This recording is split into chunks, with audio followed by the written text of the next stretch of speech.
প্রতিযোগিতা নয় বরং একে অপরের প্রদর্শনী দেখে সম্প্রীতির বার্তা দিলেন নীলচক্র ও এশা মার্ডার টিম।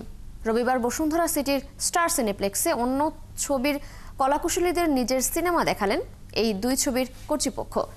এমন সৌহার্দ্যপূর্ণ উদ্যোগ দেশের চলচ্চিত্রে সুবাতাস বয়ে আনবে এমনটাই ভাবছেন চলচ্চিত্র সংশ্লিষ্টরা। আরিফ হকের প্রতিবেদন। সচরাচর নিজের সিনেমা দেখতেই হল পরিদর্শনে আসেন তারকারা। তবে রবিবার ঘটল এক ব্যতিক্রমী ঘটনা। প্রদর্শনী বদল করে পরস্পরের সিনেমা দেখলেন নীলচক্র ও এশা মার্ডার কর্মফলের কলাকুশলীরা। এদিন প্রথমে বিকেলের প্রদর্শনীতে মিঠু খানের নীলচক্র দেখেন এশা মার্ডারের তারকারা। এমন উদ্যোগকে সাধুবাদ জানান তারা। আমি এইবার তো দেখছি যে সবাই সবাইকে সাপোর্ট করছে, সবার সিনেমার জন্য উইশ করছে।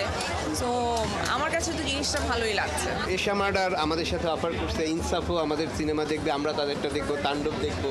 তো এইভাবেই আমরা প্ল্যান করছি, সবাই সবারটা দেখবো। যে আজকে আমরা নীলচক্র দেখলাম, ইটস আ অ্যামেজিং ফিল্ম। হ্যাঁ, সকল সিনেমাই এবার খুব সুন্দর হয়েছে। এরপর সন্ধ্যার শোতে আজমেরি হক বাঁধন অভিনীত এশা মার্ডার কর্মফল সিনেমাটি দেখেন নীলচক্রের কলাকুশলী। ভালো লেগেছে। আসলে সমাজের বাস্তব বিষয়গুলো তুলে ধরা হয়েছে। তো আমাদেরকে আসলে বুঝতে হবে আমরা আসলে ভাইরালের নেশায় পড়ে যেন কেউ কোনো ভুল পথে না যায়। কোয়ার্টিস্টের কাছ থেকে এরকম লাইভ রিপ্লাইটা খুব মজার। সিনেমার কলাকুশলীদের এমন সৌহার্দ্যপূর্ণ আচরণ বার্তা দেয় এক আগমনী ধ্বনির, কাঁধে কাঁধ মিলিয়ে দেশের সিনেমাকে এগিয়ে নিয়ে যাওয়ার। এমনটাই মন্তব্য চলচ্চিত্র সংশ্লিষ্টের। আরিফ হক, ৭১, ঢাকা।